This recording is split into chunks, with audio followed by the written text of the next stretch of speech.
Okay, welcome back to Secrets of Role Mangging for our Call of Cthulhu campaign.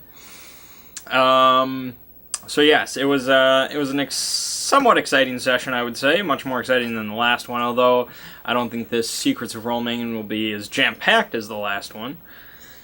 I don't think we'll be going over to the whiteboard at any point. It hasn't really changed much, because it kind of covered all of London. So until I feel a need to kind of go over any huge specific events, we'll probably just stay right here. Alright, so before we get into the events of the session, I think I should first talk about events after the session. This just happened about an hour ago during the Gamer AFK Mang stream on Twitch, and I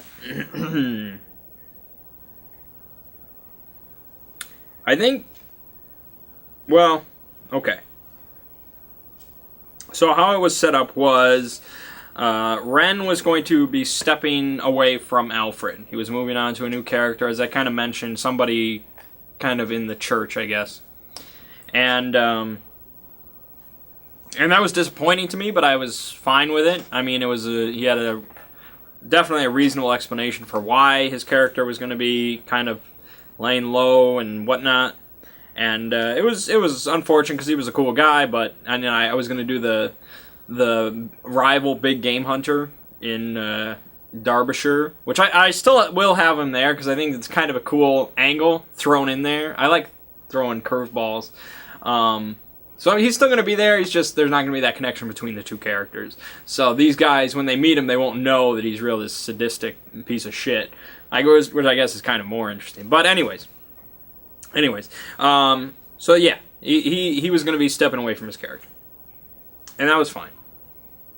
So today during the stream, both Reefly and Olaf were there, as well as Ren, and we were talking, and then I guess Reefly just suddenly dropped this little bomb that he was going to be making a new character and leave Mafume behind, and we were all like, what?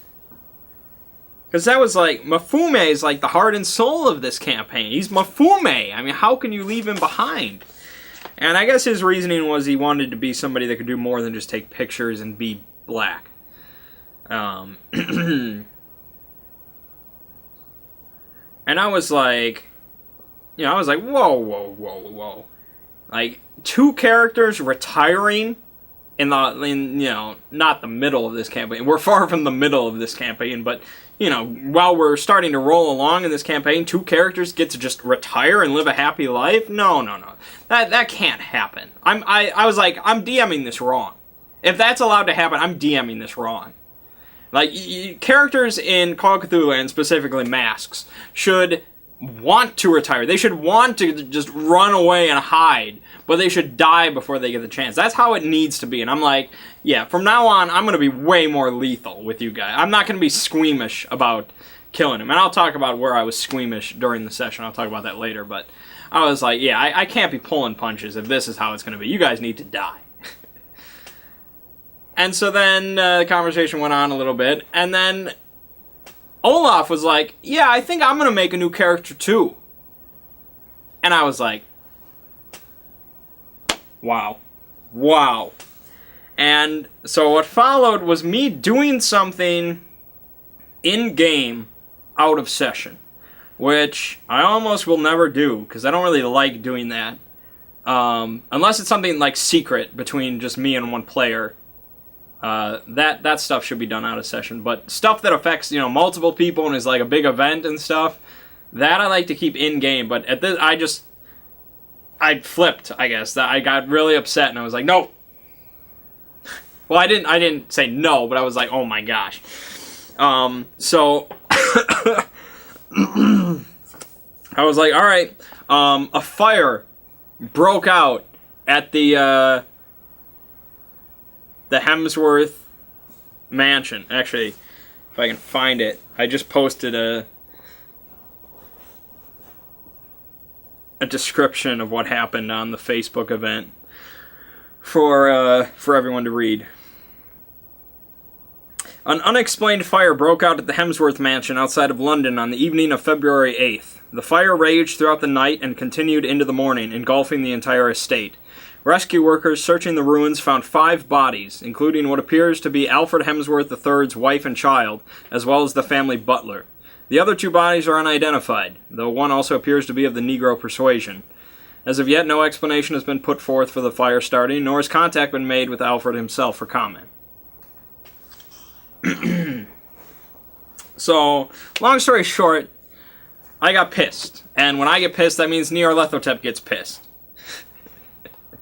Maybe he heard. Like, he didn't even have to hear. He just knew. Like, I just knew. Like, we're the same. Like I said, I am Nyarlathotep. Like, it's the same thing. And so, he heard, just like I heard, that these guys were going to retire. That was their plans. And he was like, nope, that shit ain't happening. And so, it worked out, again, so perfectly. Like, oh my gosh, it's so beautiful. It's almost like it was part of the campaign. It's crazy. So, Ulysses, Olaf's character, was staying at the Alfred mansion because he was away for this last session. He wasn't there. And so he was like, well, I guess I'll just stay at the Alfred place, and read, because you don't want to get too involved with where they are when the players are not there. So whatever, he's at the mansion, he's reading. And so the fire starts there. Mostly because of Ulysses, because he's there. The fire also kills everybody else there. There's no way out. Like, Nyarlathotep just magically bars all the doors or whatever.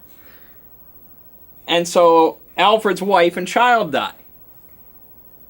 He also teleports Mafume there. Just in the heart of the fire, just... Ah! Mafume gets burned alive. So that's... And the butler, of course. So, there's probably some other people, but whatever. Yeah. So, they all die. Ulysses had Life as a God on him. Mafume had Africa's Dark Sex on him. There may have been one other book. I'm not sure about People in the Monolith.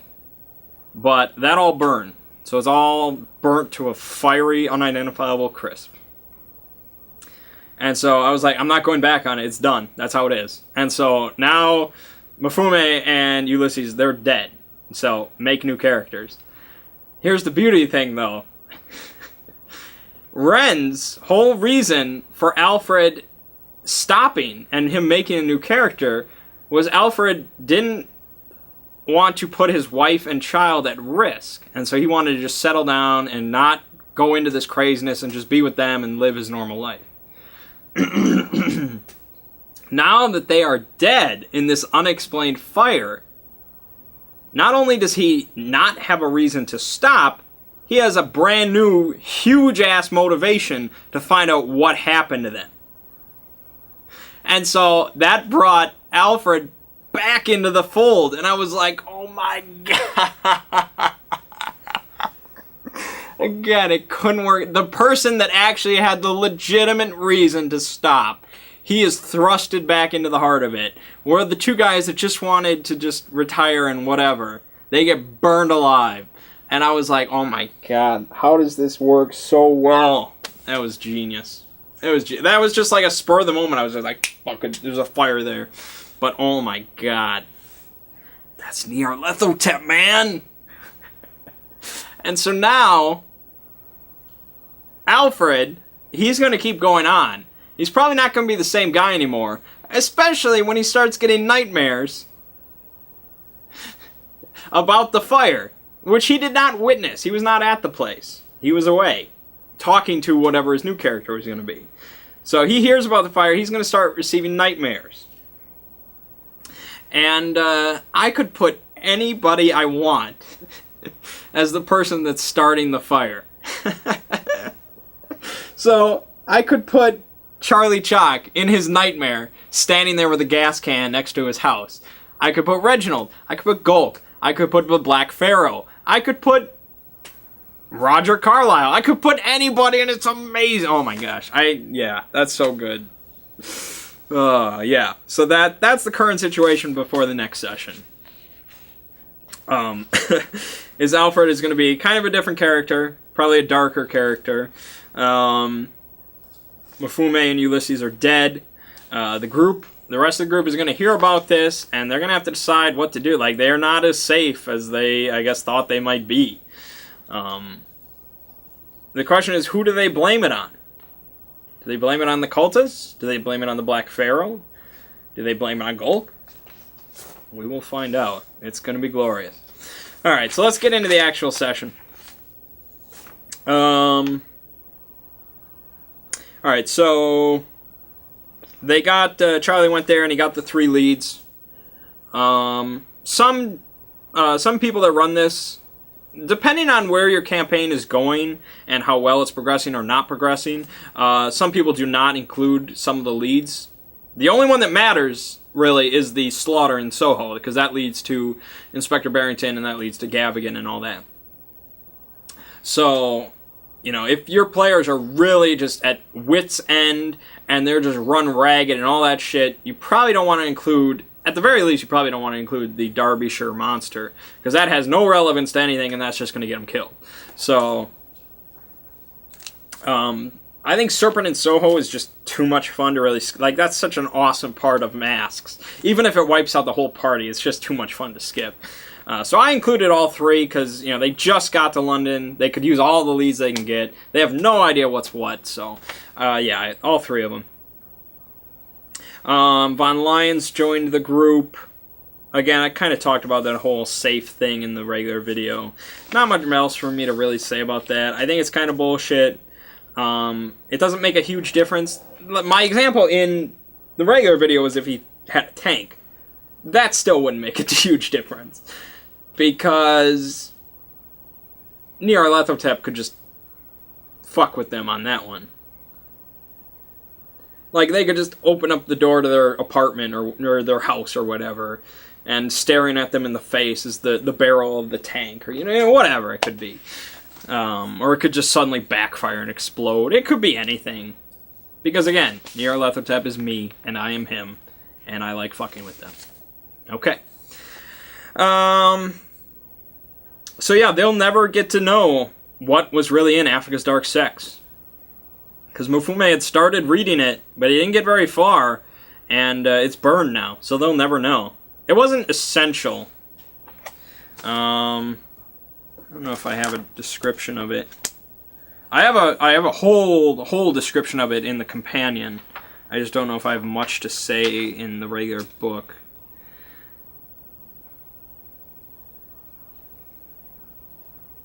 Yeah. I mean, it definitely had info that they probably wanted, but it also contained a spell to create a zombie. That's how Makunga created his zombies. He learned it from the book. So they probably would have had a lot of fun with that book, and so they're probably going to feel bad if they ever found that out. I might tell them now, because they're never going to get another copy of that book.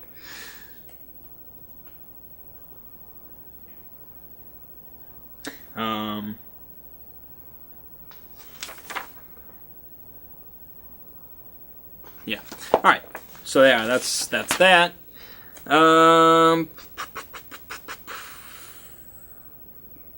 Okay. So they decided to go do the artist first, for reasons that I mentioned before. This was also what I expected them to do.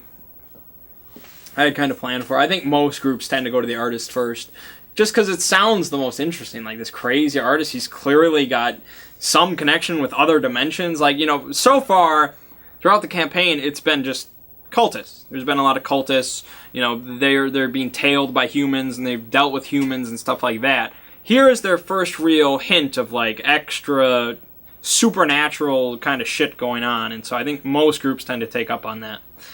At least as far as actual play sessions that I've read, they tend to go to the artist.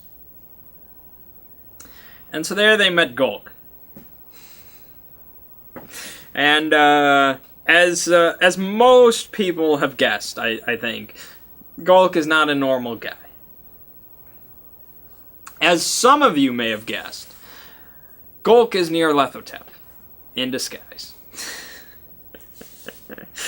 This was, oh man, last Tuesday, I think.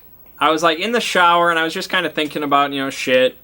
And I was thinking about Nyarlathotep, and because it was right at the next day after I did that whole The Secrets of Rollmang, and I discussed kind of all the people that Nyarlathotep had been and how he was kind of everywhere and he was all-knowing and all that kind of stuff about him. And so I was thinking, like, man, that's pretty cool. Nyarlathotep has been all these people.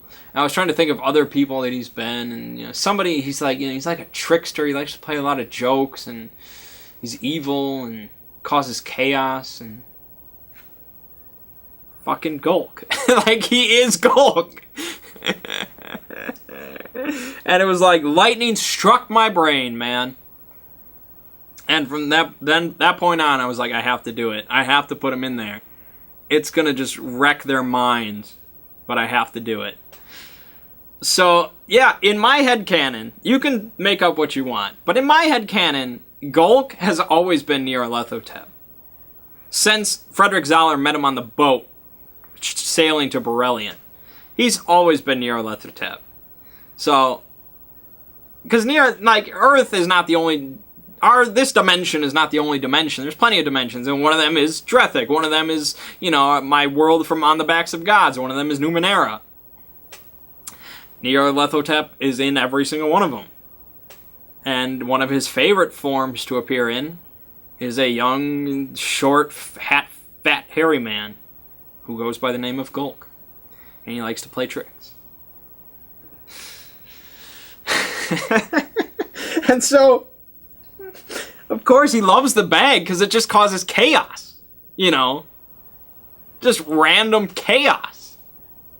And he can't die, he can't be hurt or anything like that, so it's just horrible chaos and pain for everybody else. And so, he puts good effects into the bag just so people want to keep reaching into it, but they're likely just to get the bad effects because that's more amusing to him.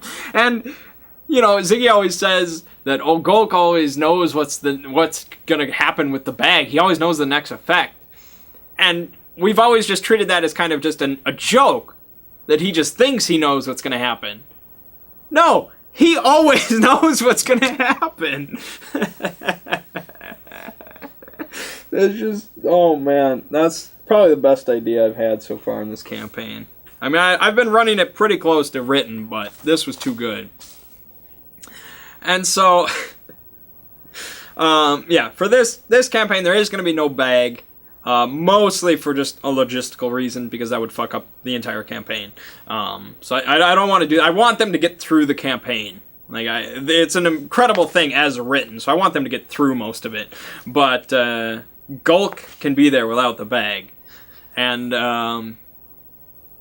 like I said, he's such a more interesting figure in that he's never been so potentially malevolent as he's been before. Like,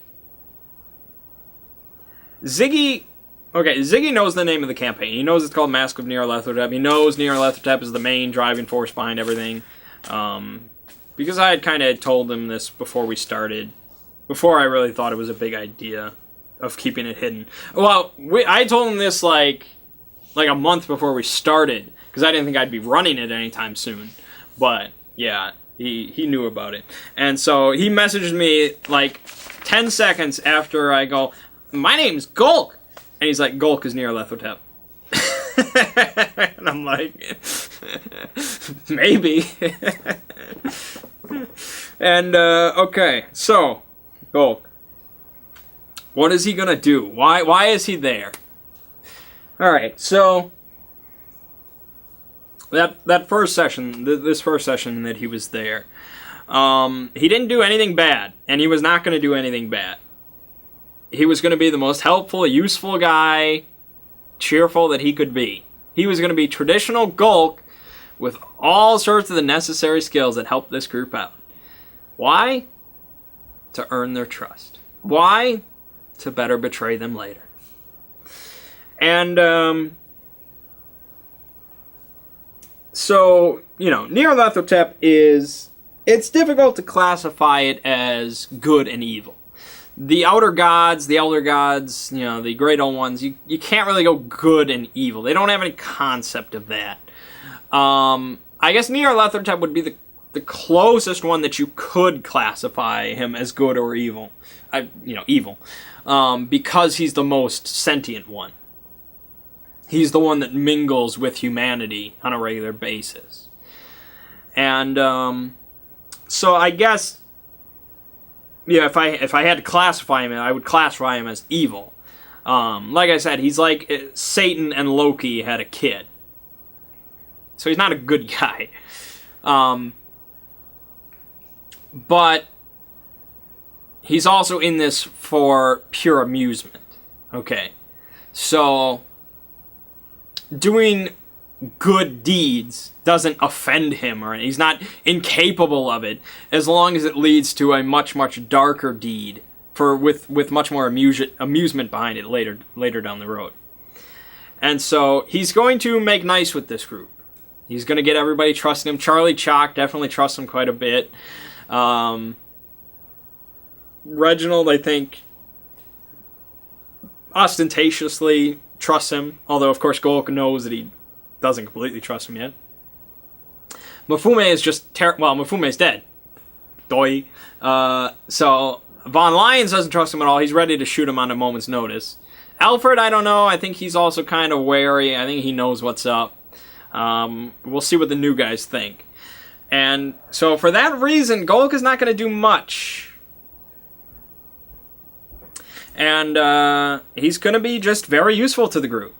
He's going to know pretty much the answer to any question they ask, as long as it's not too revealing. Are you Nyarlathotep? Yeah! No, he's going to have solutions to a lot of problems. They're going to rely on, they're going to trust on him. Like, I have no problem keeping Golk around as a good guy for like 5-6 sessions or something. And they're like, man, I don't know, he hasn't done anything wrong. I guess he's just a useful guy to have around. Like, well, they'll get to the point where they don't even care if he is evil, because he's just so damn useful. And then he will strike.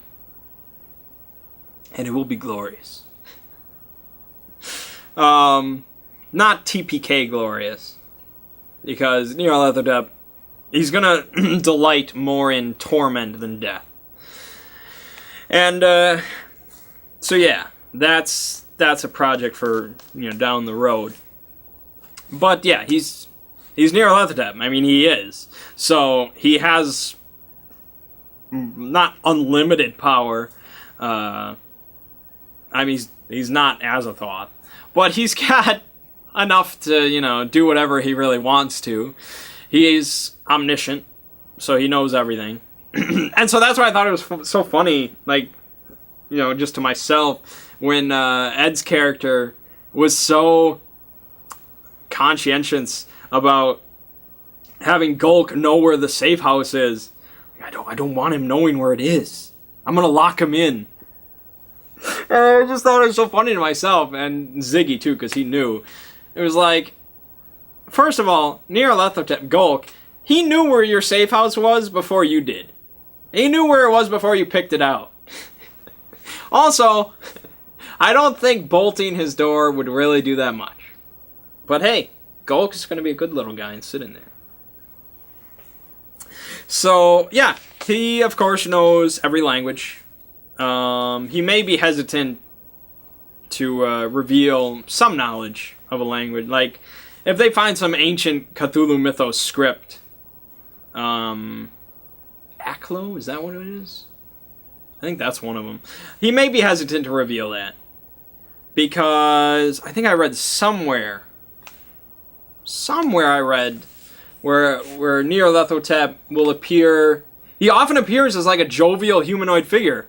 I read that somewhere. I swear to God. They used the word jovial.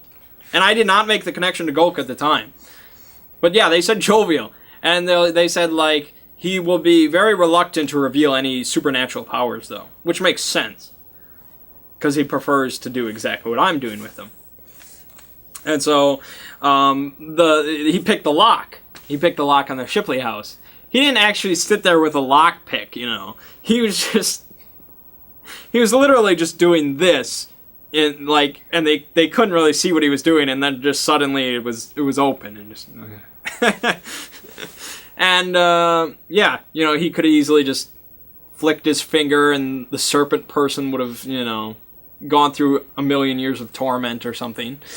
But that's not what he's gonna do. He's playing this out because, you know, like, he's been around for trillions upon trillions of years. What is 6 days of being a good little guy if it causes, you know, 1,000 years of him being able to torment these people and keeping them alive? The end goal, I guess, is kind of like, I have no mouth and I must scream. Not like the group is going to be the only people left alive on Earth. He'll just send them to this little thing and torment them for 1,000 years, because that's kind of what he likes to do. So it's pretty fucking terrible.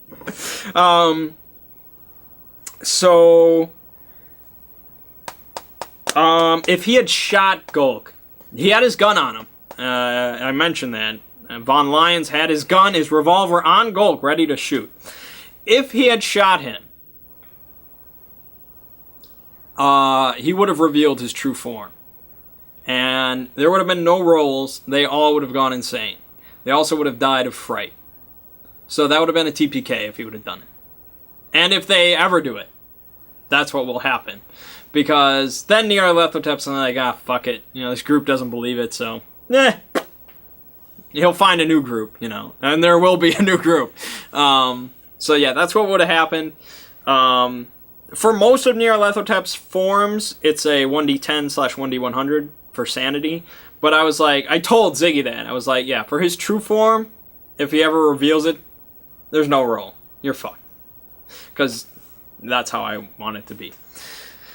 So yeah, that would have been bad. I was kind of like biting my fingernails when he pulled out his gun. I was like, where's he going to do it? Am I going to have to TPK? Because I'll do it. I swear to you, I will not be squeamish about it. I know I kind of have been squeamish about things and killing them, but I will pull the trigger on that shit.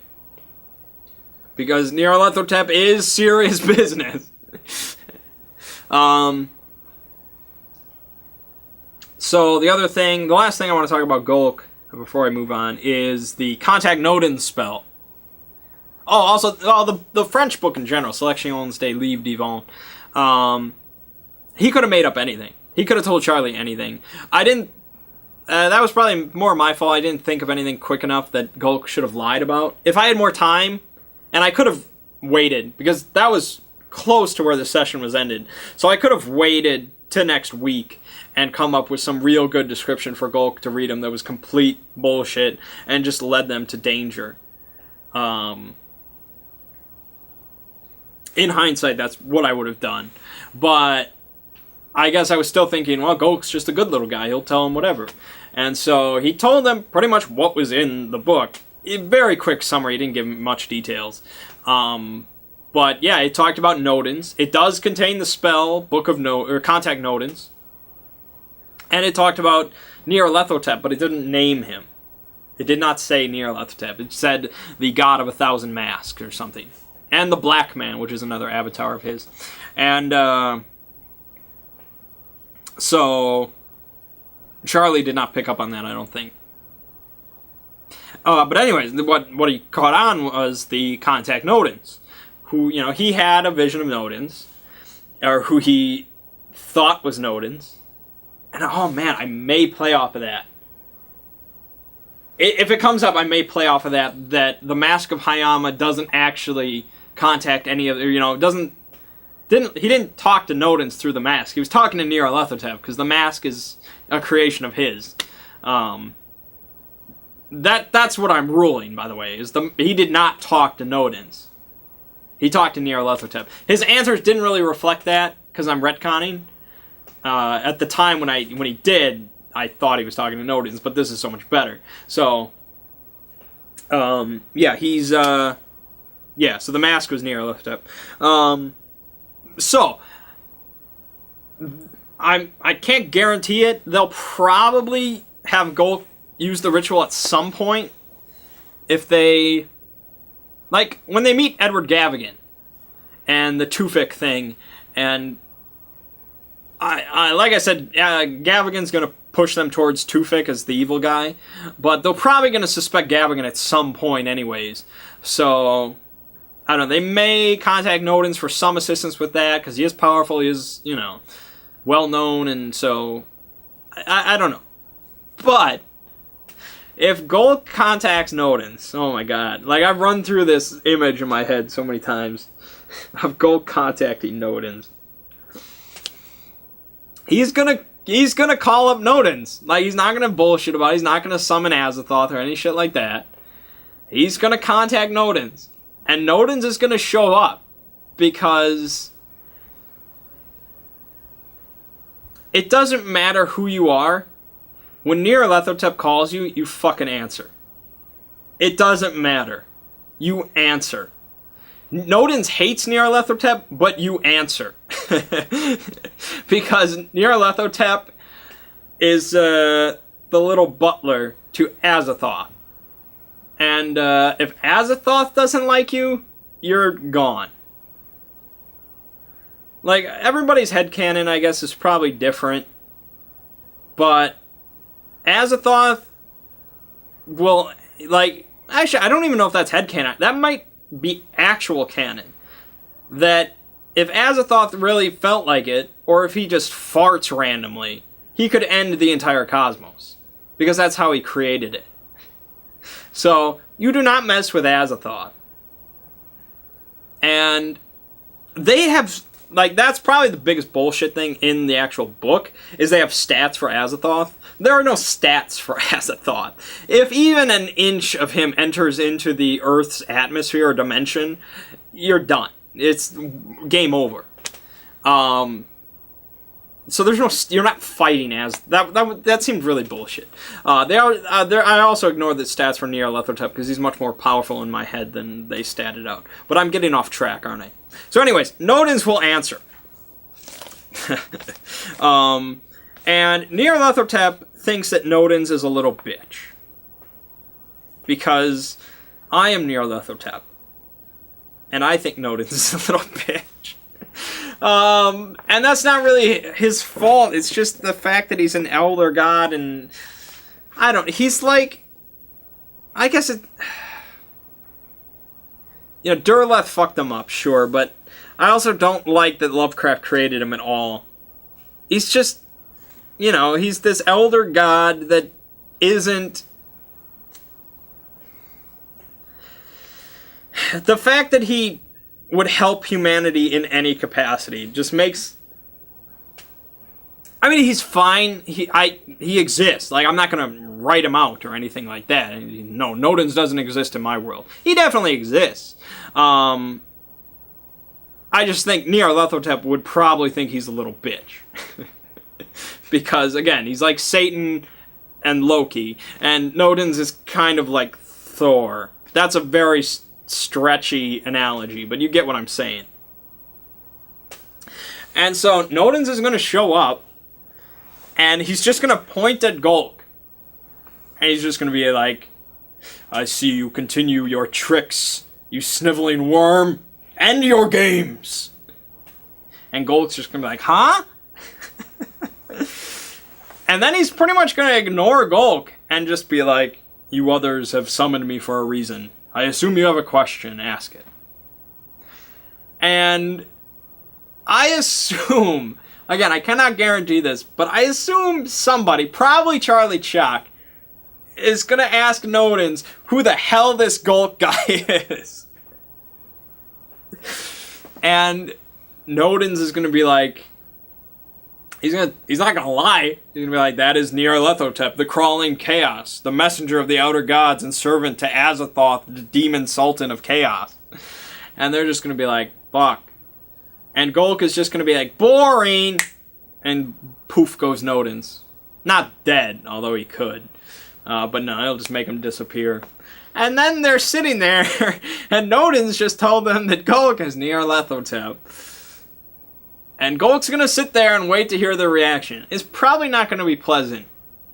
I would expect one person to die. Yes. In the aftermath of that situation, I expect at least one person to die. Not a TPK, though. But that will probably be the last interaction of that group with Golk until it's an entirely fresh group. So 2 new people will come in that have no knowledge. Maybe 3 people or 4 people will get away. Once those 4 are done, and they bring in 4 in, maybe Gulk will show up to this new group. Be like, hey, I'm Gulk. Jonah sent me. You know, start it all over again. So yeah, that's what I have in mind for Gulk. I love it. Because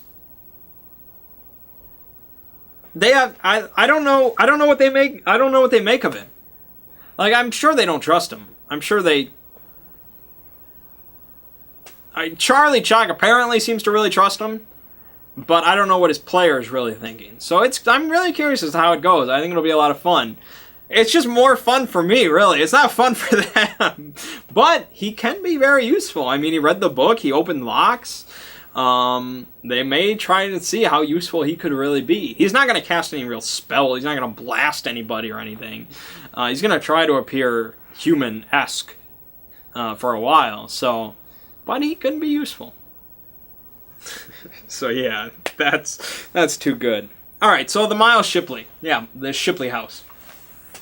This house is the whole thing is very interesting. It can go so many different ways.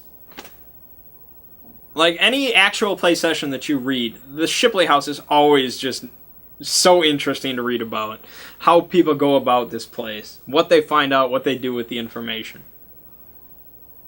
And so, yes, I did get to say, as I wanted to, I got to say, roll 21 sanity checks. So, boom, I can check that off my list. My bucket list for Call of Cthulhu. I told the player to roll 21 sanity checks. And it wasn't that terrible for him, but yeah. I confess that I probably handled it a little heavy-handed. I could have played it a lot slower. I also played it wrong, according to the campaign book. I read this pretty well, and I kind of know what each character thinks most of the time and what they would say, so I don't have to keep glancing on it for any information. What do I say here? You know, I try to understand these characters. I missed one crucial thing. Or I didn't miss, I guess I forgot. Miles Shipley, in the campaign, never willingly opens the closet door to the masterpiece painting. He's terrified of it. Only Sathasa, you know, his mother, whatever, will open that closet if they find one isolated victim to kill. And so I should have handled it better. I don't think it made a difference, but I should have handled that a little bit better.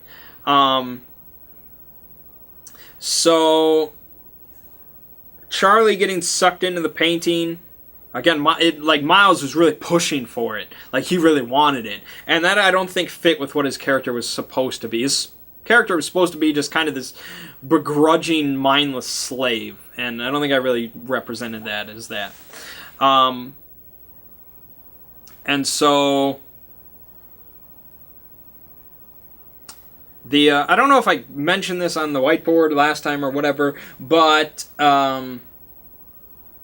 Sathasa is a serpent person who has kind of been around for a long time, and he just kind of wants to lay low. So he found this Miles character, a struggling artist, and he promised him all these great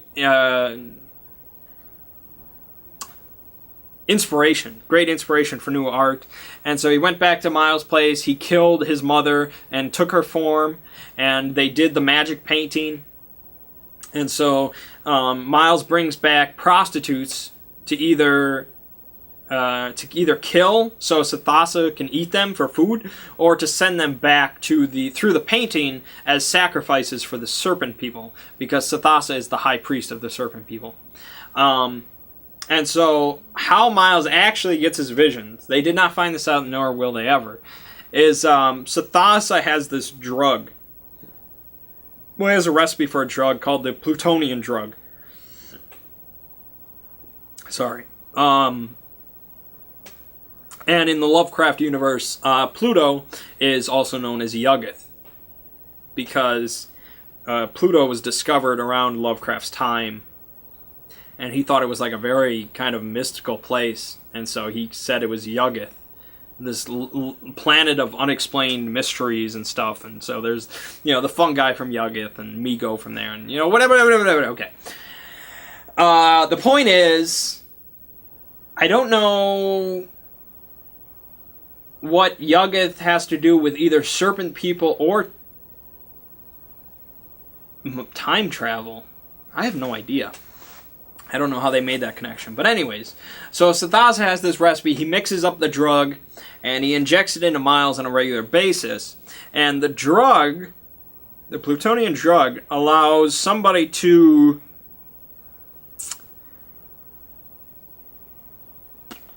basically mentally travel back in time to a specific scene or event. And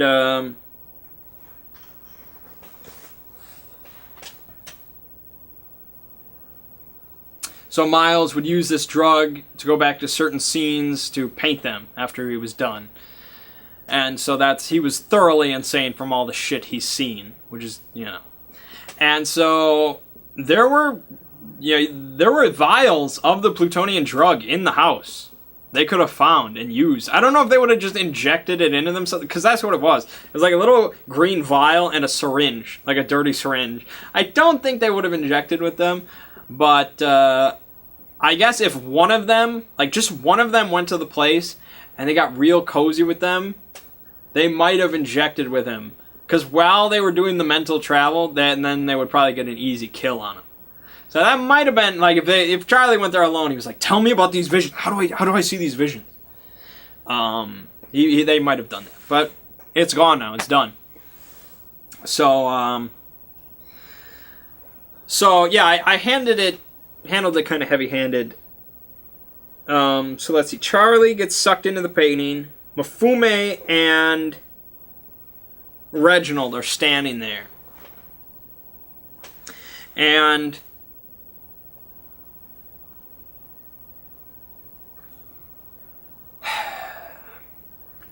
while the whole scene was going on, I was questioning, when does Sathasa really bust out and just deal with these people?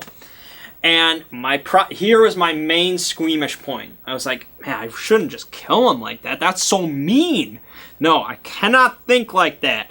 Call of Cthulhu is a ruthless game filled with ruthless characters. They will kill. Like, I was so dumb.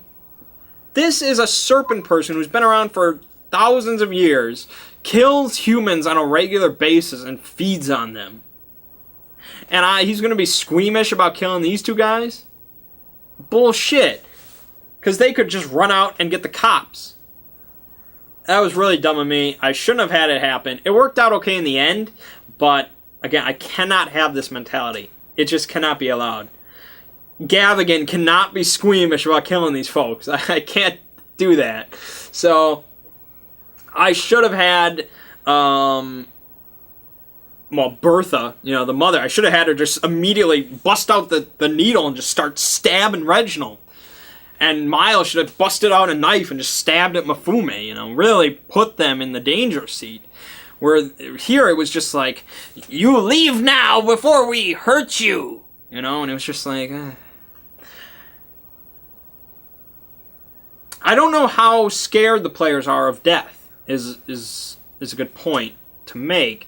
They haven't died in a while. We haven't had a character death in a while, except for this fire now. The Juju House. Well, the Juju House, Fat Mabel's. Makunga, I think, was the last person to kill somebody. Oh, well, Charlie shot Ed's character. But Makunga, really. And this should have been Makunga, worse than Makunga. Sathasa should have been far worse an enemy than Makunga was. Sathasa has like 35 magic points. He knew Fist of Yog-Sothoth because I wanted to use it. So he could have just punched Reginald through the house and out across the street if he wanted to. And he shouldn't have, because that would be... He's trying to stay down low. But he should have stabbed the shit out of him, and I didn't do it. I regret it now. Never again. So I handled it heavy-handedly, but not tough enough. I either should have played it much slower and more dramatic, or much more vicious. And I just sat in that. I sat on the fence, and I don't think it was a good place. So I think it was a fun session because, you know, Golk was there, and this was kind of a crazy experience. But I think the Shipley house can be handled much better than I did. So yeah, I'm kind of disappointed about it, but it was fun nonetheless. All right, so Charlie in the painting. When Charlie went into the painting, in my head I had killed him off already. He was done. There was no way out. And as the serpents were coming up, and he started crying out to all the gods, I was like, do I really want to kill off Charlie Chalk? He's such a good guy. And again, this was my moment where I was too squeamish. I can't grow attached to these characters. I gotta kill them. Don't grow attached, man. And so I should have just had him devoured and roll your new stats, man. Because that's Call of Cthulhu. This is not Dungeons and Dragons. These guys are not heroes. They do not defy all the odds and win the day. They go insane and die, or much worse than that. So I should have had him killed, but what's done is done.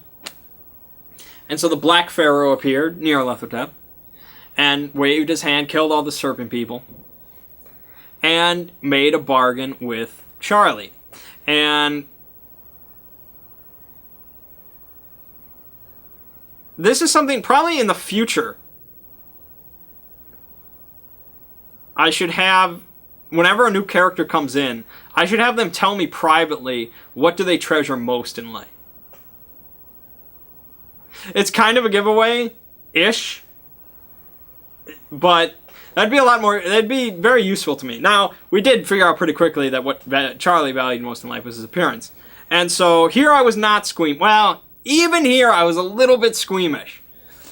I was gonna make it appearance 3. But I was like, nah, that's a pretty low number. We'll make it 4. I think 4 was devastating enough. 3, he probably would have killed himself. So, again, the Black Pharaoh got it just right. Just to make him live in torment for the rest of his life as an ugly freak.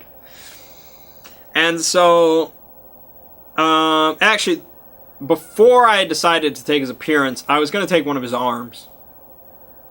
But I was like, nah, I think the Black Pharaoh is more personal than that. He could do that to anybody. It's got to be much more personal than that. So yeah, appearance 4. And, again, I did not... It all worked in how it worked out so well. I did not know he was contemplating killing off his character just because of that. Because I don't think most people would. Like, if I found out my character suddenly had appearance 4, I'd be like, I don't give a fuck. I'm going to die anyways. I'm going to shoot some cultists on my way out. They don't give a shit what I look like. Who cares? But no, this struck a perfect chord, and so it was very nice. That's how the Black Pharaoh rolls. Okay. So final thing is they went back to the Shipley house, and they discussed this plan for quite a while. Me just kind of sitting there giggling at, you know, what they were talking. Like, they talked about driving a vehicle into the house and blow it up. And they were going to take, like, the Steinway company car or something. Like, oh my god. They squashed that pretty quickly. And so their main plan, well, their initial plan of pouring gasoline into the letter slot, Miles Shipley would have shown up while they were doing it. That was probably going to happen regardless. But they decided to go into the house because, again, Golk was a master lockpick. And so they both succeeded on their sneak rolls. If they failed, Sathasa was going to come upstairs. But they both succeeded. I was like, all right, I'll give it to him. And if Mafume had succeeded on his first spot hidden, he would have seen Miles coming from quite a ways down the road. He did not, so that really hurt them. They did not have much time to act. And him flipping the coin through the air was just so perfect of a scene. Like, that will be etched in my memory. Like, that was just... Like the beginning of like the Smooth Criminal video or something. And so, which works because, you know, Charlie described Mifume's fighting tactics as Smooth Criminal. And so they started the fire quickly, and Sathasa did get burned in the fire.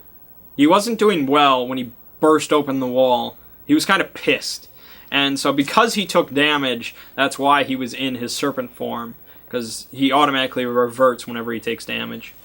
And so he was about to cast Fist of Yog-Sothoth again. And he was about to smash the shit out of them. But that headshot saved their lives, man. That was insane. Rolling a 2. That's such a... Oh, man, that was crazy. I was like... I wasn't even mad. I can't be mad when they make a clutch save like that. I'm not going to be like, oh, they beat my villain. No. I was like, damn, dude.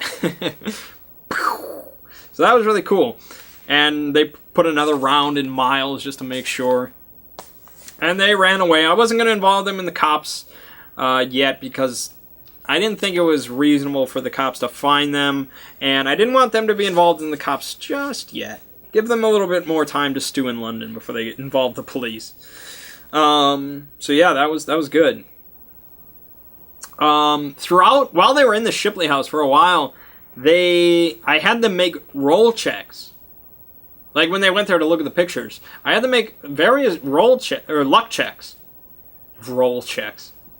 Luck checks.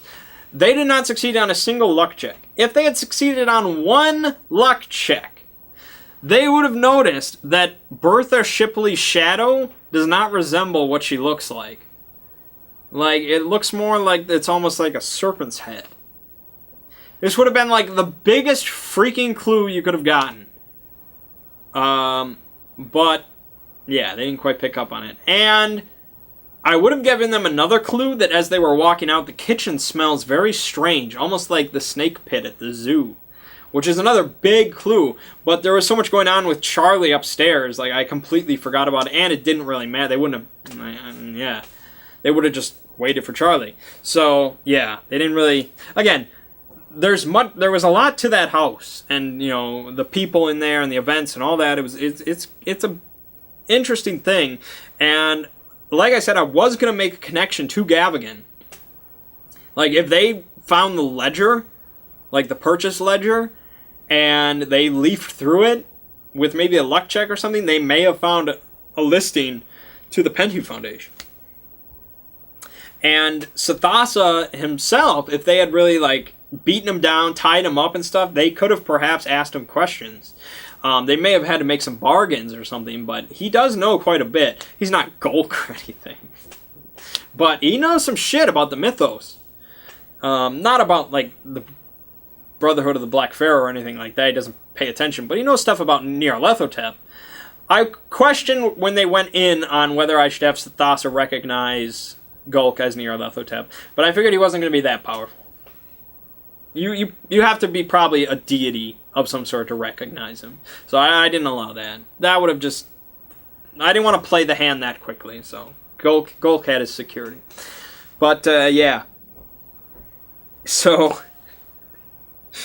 So yeah, they have some shit to deal with now. Alfred, his wife and kid are dead. He's going to be much darker. They're going to have 2 new characters coming in. They have Golk to deal with. They have 2 more leads, as well as the Penhew Foundation. And Reginald is not going to be here next weekend.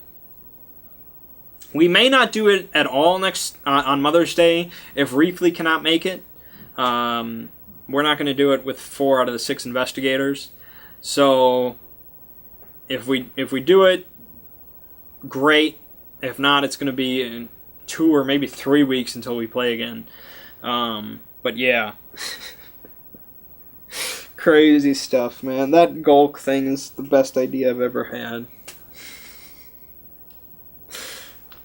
Because, like, Charlie Chalk, or the player... He was like, when they first met him, he's like, this better not be Golk, I swear. And it was. And so he was really against it. He's like, oh, after all, there wasn't going to be any bag or anything like that. I was like, I didn't say there wasn't going to be any Gulk. I said there wasn't going to be any bag. So he was really against it. He hated Gulk. But now he's like, yeah, Gulk, he's a good guy. He's helpful. So, perfect. Charlie will stick up for Gulk.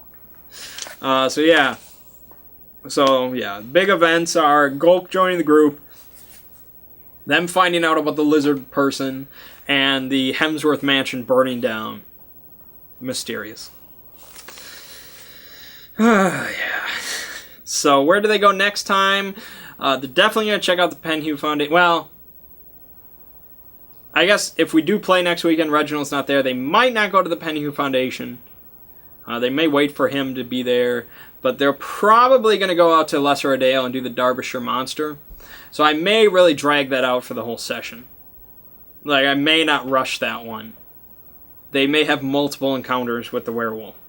And just leave them bloody and frayed. It'll be great.